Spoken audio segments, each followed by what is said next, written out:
Levi Boone Helm. Também conhecido como o Canibal de Kentucky, Levi Boone Helm nasceu no condado de Lincoln, Kentucky, em 28 de janeiro de 1888. Ele cresceu em uma família descrita como honesta, trabalhadora e bem respeitada, mas Levi era muito ovelha negra do grupo.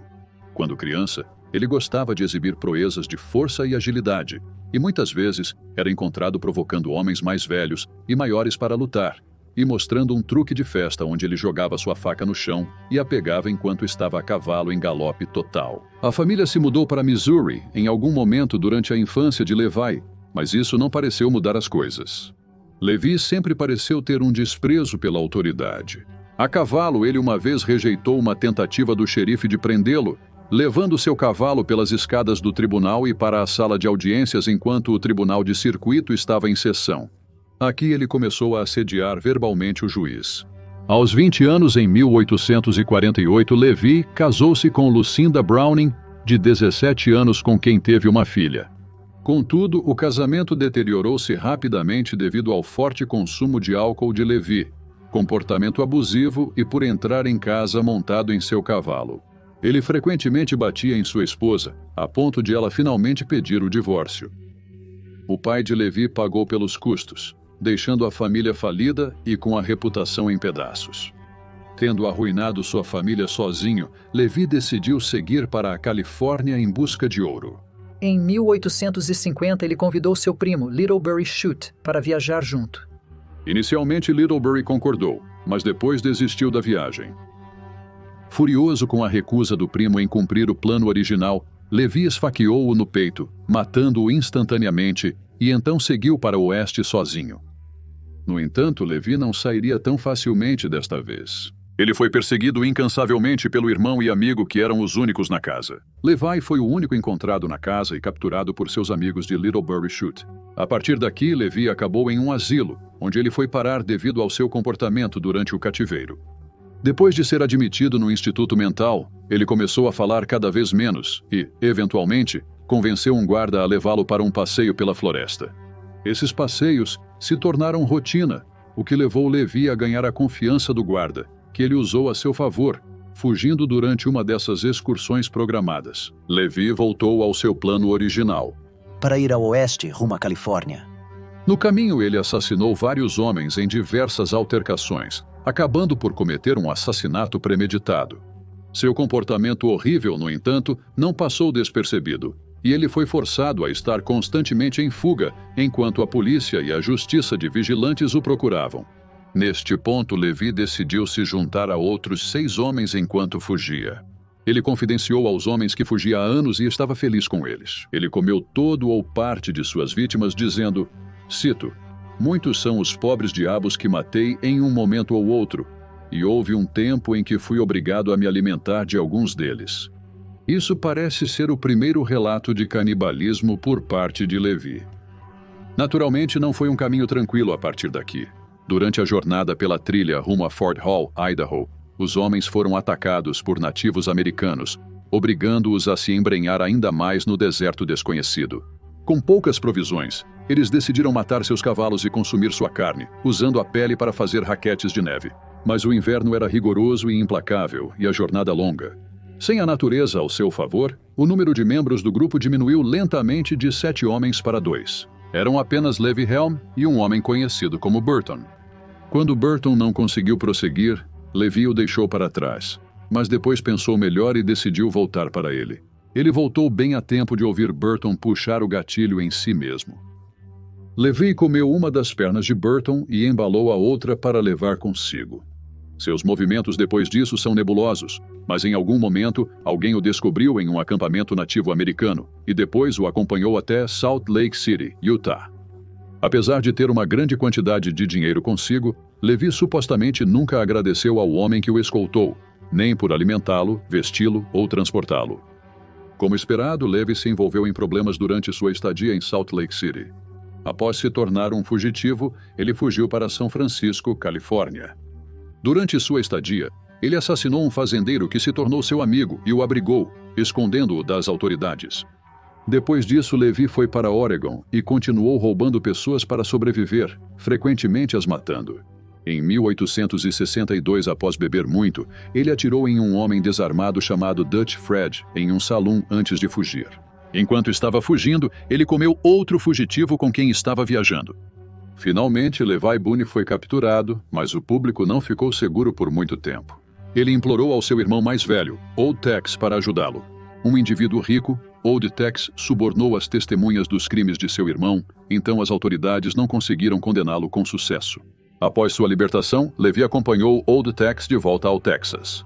Parecia que o reinado de terror de Levi Helms nunca terminaria, pois ele começou a reaparecer em muitos dos lugares dos quais já havia fugido. Ele foi finalmente preso de vez após se juntar ao chefe do crime Henry Plummer e sua gangue, onde Levi e mais 4 membros da gangue foram capturados, presos e julgados em segredo. Durante o julgamento, Levi beijou a Bíblia e cometeu perjúrio, acusando Jack Gallagher, amigo próximo e membro da mesma gangue, de cometer os próprios crimes de Levi. No fim, o assassinato de Henry Plummer ficaria sem solução e Levi não voltaria ao Texas. Os vigilantes de Montana enforcaram Levi e outros 4 membros da gangue capturados em Virginia City, Montana, em 14 de janeiro de 1864, perante 6.000 pessoas. Supostamente, quando o carrasco se aproximou de Helm, ele exclamou, citando: "Cada homem por seus princípios. Viva para Jeff Davis. Deixe-a rasgar, antes de pular da caixa do carrasco antes que pudesse ser chutada." Ele também teria dito ao companheiro de gangue Jack Gallagher para: "Pare de fazer alarde, não adianta ter medo de morrer." Parece óbvio que Levi Boone Helm tinha muito pouco respeito pela vida humana. Sua vida parecia insignificante, como a de qualquer um que cruzasse seu caminho. Seu temperamento desequilibrado e turbulento, físico forte e amor implacável pela violência faziam dele um homem a ser temido. Sua reputação trazia terror aos corações daqueles que sequer ouviam o nome do vilão. O nome de Levi, conhecido como um vilão, causava medo nos corações das pessoas. Ele foi sepultado no cemitério Butte, em Virginia City. Ele é notado como sendo um dos homens mais cruéis do Velho Oeste e deixou para trás um legado de horror e selvageria. Estimativas sugerem que a contagem de mortes provavelmente seja em torno de 11. No entanto, parece provável que seu verdadeiro número de vítimas possa ser muito, muito maior.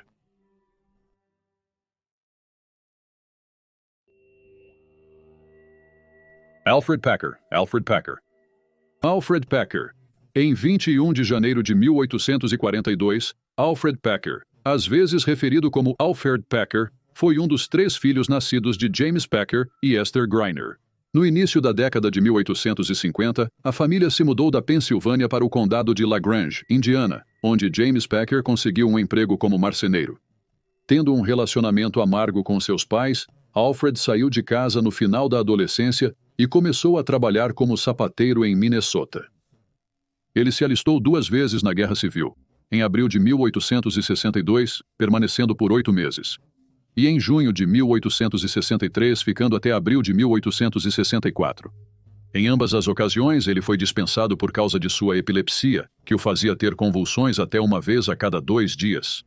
Nos próximos 9 anos, Alfred Packer trabalhou em muitos empregos diferentes. De caçador a peão de fazenda, mas entre a epilepsia e má atitude, não conseguia emprego. Conseguir um emprego de longo prazo e uma renda estável. Segundo muitos relatos, Alfred não era um homem bondoso, honesto ou trabalhador. Na verdade, ele era geralmente desgostado e desconfiado por aqueles que interagiam com ele. Ele foi descrito como argumentativo, de mãos leves e geralmente uma pessoa difícil de se conviver. Isso provavelmente explica sua dificuldade em encontrar um emprego duradouro. Alfred até teria passado um tempo trabalhando como guia, mas aqueles que o conheciam comentaram que ele frequentemente se perdia, e, portanto, esse trabalho não lhe caía bem. Mais tarde, ele foi trabalhar em alguns empregos de mineração no Colorado e em Utah, mas também não encontrou prosperidade lá. Em novembro de 1873, a vida de Alfred mudou quando encontrou 20 homens indo de Bingham, Utah, para trabalhar como mineiros em Breckenridge, Colorado. Eles iriam trabalhar como mineiros.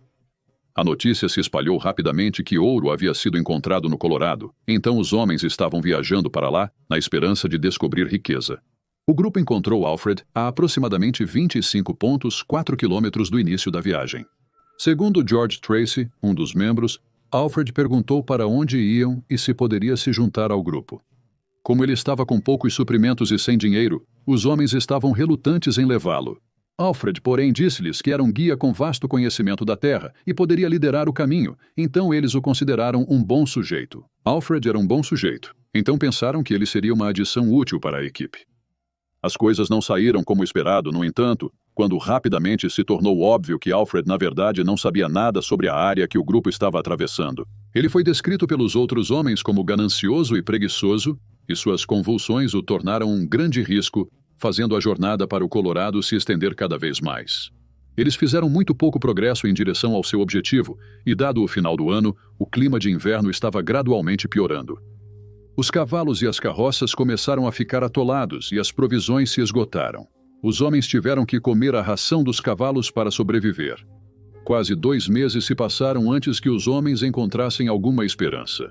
Em 21 de janeiro de 1874, eles encontraram o acampamento do chefe Urey no Colorado.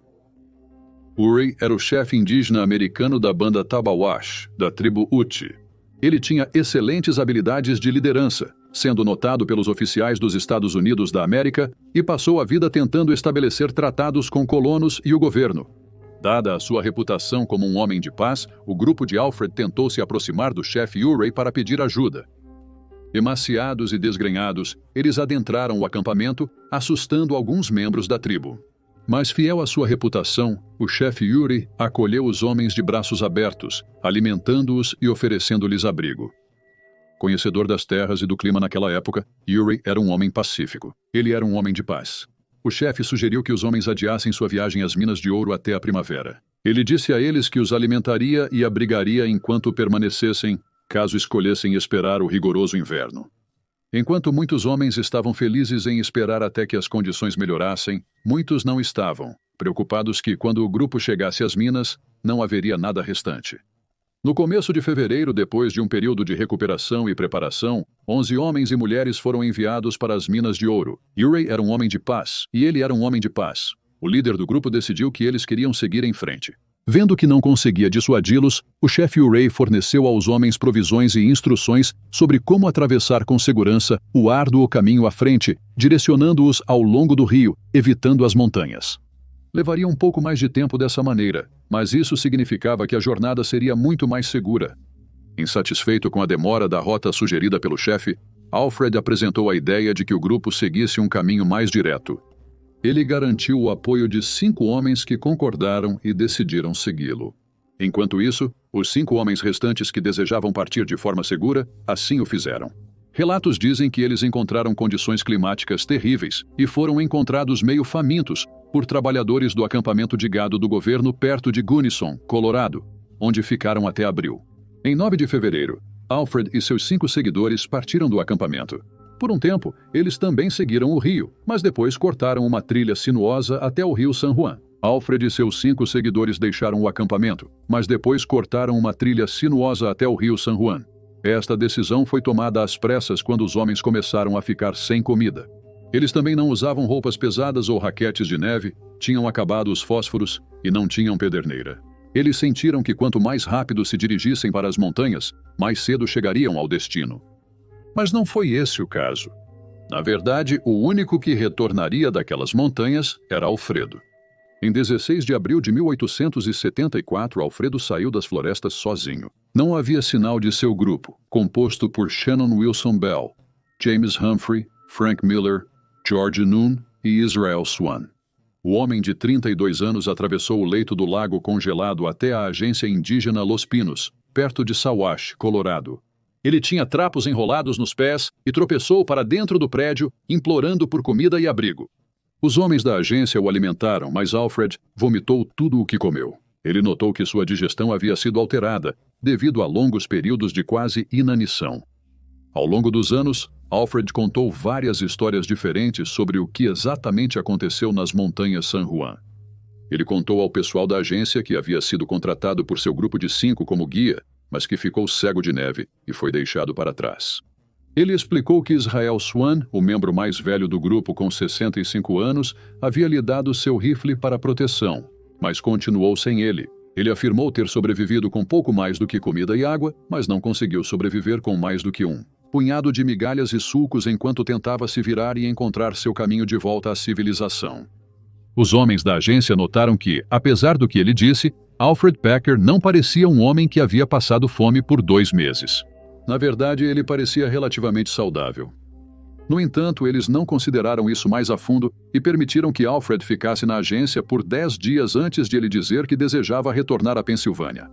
Antes de buscar suprimentos para a viagem de volta, ele vendeu o rifle de Israel Swan por $10. $224 na cotação atual, alegando necessitar desesperadamente do dinheiro. Na cotação atual, alegando necessitar desesperadamente do dinheiro. Na pequena cidade de Swat, Alfred alugou um quarto no Saloon de Dolan, de propriedade de um homem chamado Larry Dolan. Larry afirmou mais tarde que Alfred gastou cerca de $100 durante sua estadia, o equivalente a $2.249 hoje, e que ele até ofereceu para emprestar $300 para Larry. Ele também gastou $178 na loja geral, e testemunhas se lembram de vê-lo usando carteiras diferentes. Durante sua estadia na cidade, Alfred bebeu muito e diariamente, frequentemente contando histórias diferentes sobre a viagem da qual acabara de retornar. Os moradores da cidade fofocavam incessantemente sobre ele, suas estranhas manias e as histórias que ele contava. Então novos rostos chegaram à cidade. Um deles era Preston Nutter, que havia permanecido no acampamento do chefe Ure até a primavera. Preston encontrou Alfred no salão e o questionou. Sobre onde estava o resto de seu grupo, o homem de 32 anos contou sua história, explicando que seus pés ficaram molhados, e enquanto secava perto do fogo, os outros homens do grupo saíram para procurar comida e nunca mais voltaram. Preston imediatamente suspeitou que algo estava errado. Afinal, mesmo que ele fosse um guia ruim, ele havia sido o líder e o guia daquele grupo. Por que eles deixariam Alfred para trás? Ele também achou desnecessariamente cruel que os homens simplesmente fossem embora sem ele. Preston, como o pessoal da agência, notou que Alfred não parecia um homem faminto e se perguntou como diabos ele de repente tinha tanto dinheiro. Ele também notou que Alfred tinha a faca de Frank Miller, que foi explicada como algo que Alfred pegou quando Frank a enfiou em uma árvore e a deixou lá. Algo parecia estranho para Preston e ele não foi o único a perceber. De volta à agência indígena, os 5 homens do outro grupo que saíram antes de Alfred apareceram. O chefe da agência, General Adams, contou-lhes a extraordinária história de Alfred. Os homens alertaram Adams a não confiar em nada do que Alfred disse, afirmando que ele não era confiável. Eles convenceram Adams a enviar um oficial para trazer Alfred para interrogatório, e justo quando o membro da equipe da agência chegou em Sawath para fazer isso, as coisas estavam esquentando entre Alfred e Preston, que havia trazido outros homens consigo e estava pronto para confrontar Alfred sobre o que realmente aconteceu nas montanhas nos últimos 2 meses. Alfred estava relutante em retornar à agência, mas o fez. Justo antes de partirem, Preston contou ao membro da equipe da agência tudo o que sabia e suspeitava. Ao retornar à agência, o membro da equipe explicou a Adams tudo o que havia sido dito por Preston. Enquanto isso, Alfred cumprimentou os recém-chegados na agência como velhos amigos há muito perdidos. Não convencido por suas palavras, o grupo exigiu saber onde estava o resto de sua equipe. Alfred lhes contou a mesma história. Ele havia contado ao pessoal da agência e afirmou estar surpreso e preocupado que eles ainda não haviam conseguido chegar com segurança à agência. Ao ser questionado sobre sua riqueza repentina, Alfred explicou que recebeu um empréstimo em dinheiro em Sawath. No entanto, um membro da equipe da agência que foi enviado à cidade para verificar isso rapidamente, voltou para desmentir, e observou que testemunhas viram Alfred com várias carteiras. A suspeita começava a crescer entre os membros da agência, incluindo General Adams, que permaneceu determinado a dar a Alfred o benefício da dúvida. Ele convocou um conselho com membros da equipe. Ele mesmo, Alfred e os 5 mineiros recém-chegados para esclarecer as coisas e encerrar o assunto. Mas eles foram interrompidos pela cena horrível de membros da tribo Uti entrando na agência segurando tiras do que eles chamavam de carne de homem branco. Eles encontraram as tiras de carne enquanto caçavam na colina próxima. Alfred foi à agência e, ao ver isso, desabou no chão desmaiado. Quando ele voltou a si, começou a implorar por misericórdia, prometendo uma confissão completa. Após um longo silêncio, ele disse: "Esta não seria a primeira vez que as pessoas foram obrigadas a comer umas às outras quando estavam com fome." Na primeira declaração oficial de Alfred sobre os eventos de 9 de fevereiro a 16 de abril de 1874, ele explicou que os homens rapidamente ficaram sem comida devido ao terreno acidentado e à escassez de alimentos. Ele falou sobre a energia necessária para atravessar algo. Embora tenham conseguido sobreviver com vegetação e carne de coelho por um curto período, o frio parecia afastar todos os animais, deixando-os com fome. Alguns dias depois, ao retornar da coleta de lenha, ele encontrou 4 homens de seu grupo em volta do corpo morto do cisne de Israel. Ele havia sido morto por um golpe na cabeça. De acordo com Alfred, ele apenas aceitou e se juntou a eles no desmembramento do cadáver. Eles se separaram.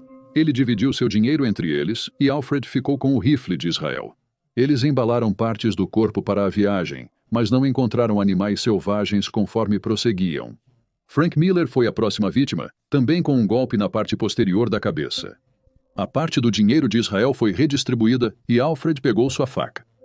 James Humphrey foi a terceira vítima, seguido de perto por um jovem George Nunn. Alfred observou em sua declaração neste ponto, tanto ele quanto o homem restante, Shannon Bell, o pai dos 2 homens, juraram em nome de Deus Todo-Poderoso que não fariam mal um ao outro. Eles juraram nunca falar do canibalismo e concordaram que diriam que os outros homens do grupo sucumbiram ao clima rigoroso. No entanto, apesar de suas promessas um ao outro e a Deus, as coisas tomaram um rumo cruel quando o par acampou uma noite em um lago. Shannon Bell começou a gritar que não aguentava mais e que um deles iria morrer para servir de alimento. Ele avançou em Packer com seu rifle, pronto para esmagar sua cabeça. Por fim, ele viu um homem parado ali e Alfredo desviou suas tentativas ferozes, acertando Shannon na cabeça com seu machado. Neste ponto, ele afirmou que seu único medo era morrer de fome. Alfredo comeu parte do corpo de Shannon, pegou seu dinheiro e depois embalou parte da carne para levar consigo. Ele não achava que sobreviveria, e justo quando estava perdendo toda a esperança, ele se deparou com a agência. Aqui, Alfredo supostamente afirmou que havia desenvolvido um gosto pela carne humana e que jogou alguns dos restos com alguma hesitação. Imediatamente após o fim de sua história, os 5 mineiros do outro grupo disseram que não acreditavam na história. Eles afirmaram que Shannon daria a sua vida por outra pessoa. Decidiu-se então formar uma equipe de busca para procurar os corpos. Era composta por 5 mineiros, um funcionário da agência e vários oficiais da agência, e Alfred Packer era o guia. Mas após 2 semanas, nenhum corpo foi recuperado. O grupo chegou ao Lake Fork do rio Gunnison, quando Alfred afirmou que estava perdido e a área não parecia correta. De mãos vazias e ainda sem respostas, o grupo virou e voltou.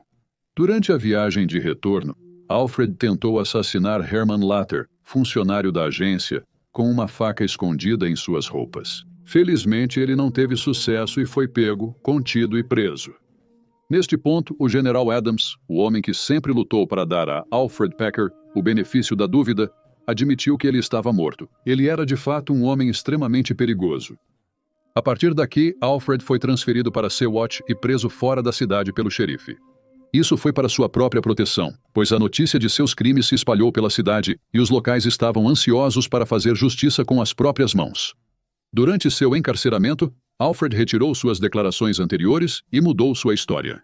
Ele alegou que uma nevasca os fez se perderem e que, conforme declarações prévias, a vida selvagem os evitou quando ficaram sem suprimentos. Depois disso, os homens começaram a assar e comer seus sapatos. Nesse ponto, eles fizeram um pacto, onde se um homem morresse, os outros consumiriam seu corpo para não morrerem de fome. Israel Swan novamente foi o primeiro a partir. Desta vez, sua queda não veio das mãos dos outros, mas da fome e da exposição aos elementos.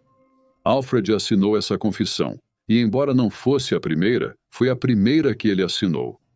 Meses se passaram, a primavera acabou. O frio rigoroso e amargo foi substituído por dias mais amenos e abundante luz solar. A mudança climática revelou o local dos corpos dos homens desaparecidos. Em agosto de 1874, um ilustrador de uma revista se deparou com a cena macabra. Todos os 5 corpos estavam deitados ao pé do passo Slam Gullion, a 2 quilômetros ao sudeste de Lake City, Colorado, em um desfiladeiro sombreado por pinheiros. O grupo estava a uma distância muito fácil de caminhar da cidade próxima, se tivessem escolhido seguir o lago em vez de subir as montanhas. Depois de esboçar a cena, o ilustrador contatou as autoridades. Acredita-se que os 5 homens enfrentaram violência extrema. Todos eles foram espancados até a morte. Israel Swan era pouco mais que ossos, enquanto Frank Miller estava sem a cabeça. Os corpos restantes tinham pernas esqueléticas e rostos intactos, seus corpos apodrecendo. A descoberta dos corpos trouxe mais questionamentos para Alfred Packer esclarecer. E imediatamente a equipe da agência e outros mineiros notaram as inconsistências em suas múltiplas histórias. Primeiramente, Alfred disse que os homens foram mortos em áreas diferentes, mas aqui estavam eles juntos. Além disso, James Humphrey e George Noone tinham bastante carne em seus corpos, que poderia ter sido consumida antes de Shannon se tornar um lunático faminto. Em terceiro lugar, um abrigo havia sido construído nas proximidades que tinha as posses dos homens dentro, e claramente havia sido usado por Alfred, durante seu tempo sozinho nas montanhas. Um caminho bem trilhado ligava o abrigo aos corpos.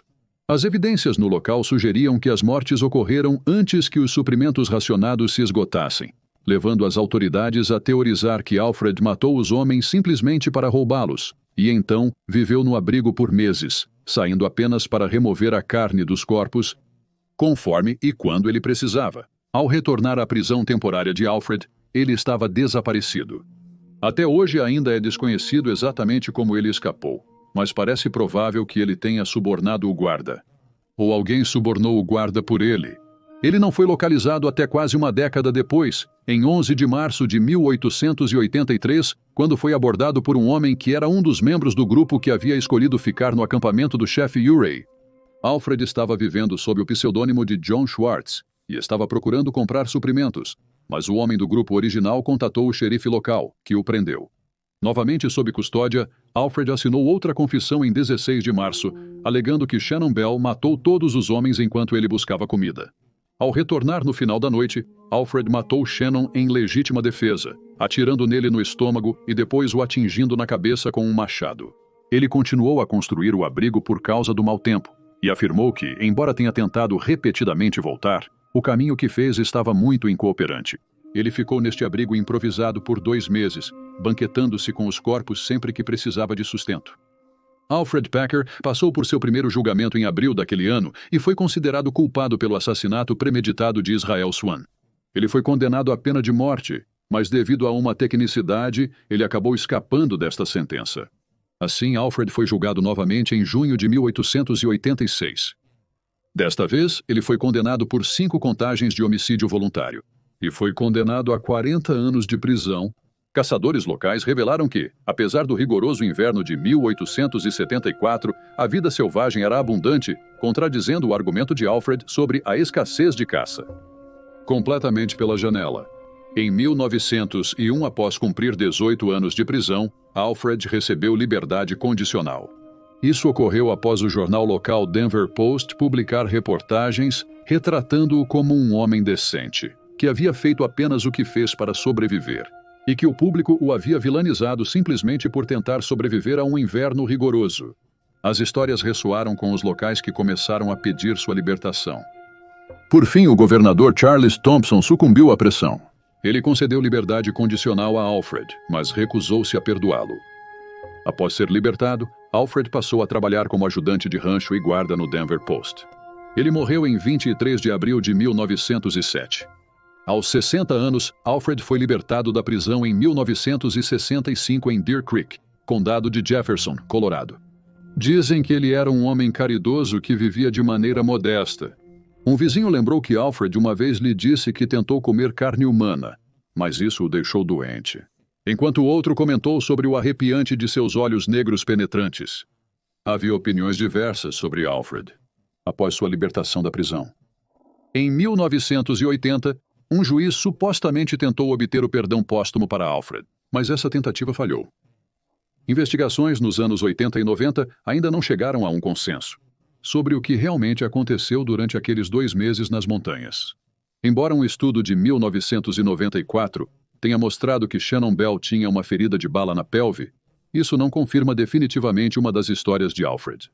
Afinal, Shannon poderia ter sido baleado ao retornar ao acampamento e descobrir que Alfred foi quem matou os outros membros do grupo. Muitas pessoas são fascinadas, mesmo que não saibam até hoje, com o caso do canibal do Colorado. E se Alfred era inocente ou culpado, ainda é muito debatido nos tempos modernos. De qualquer forma, talvez nunca tenhamos certeza absoluta. O que realmente aconteceu entre 9 de fevereiro e 16 de abril de 1874 nas montanhas San Juan. E aí estão os fatos. Compartilhe suas teorias e especulações nos comentários abaixo. E lembre-se de curtir este vídeo, curtir este vídeo, curtir este vídeo, curtir este vídeo, curtir este vídeo, curtir este vídeo, curtir este vídeo, curtir este vídeo, curtir este vídeo, curtir este vídeo, curtir este vídeo, curtir este vídeo, curtir este vídeo, curtir este vídeo e inscreva-se para apoiar o canal. Se você ainda quer mais conteúdo sobre crimes reais, confira o podcast Detetive de Casos Não Resolvidos, seguindo o link abaixo. Obrigado por assistir. Fique alerta, fique seguro e nos vemos na próxima vez.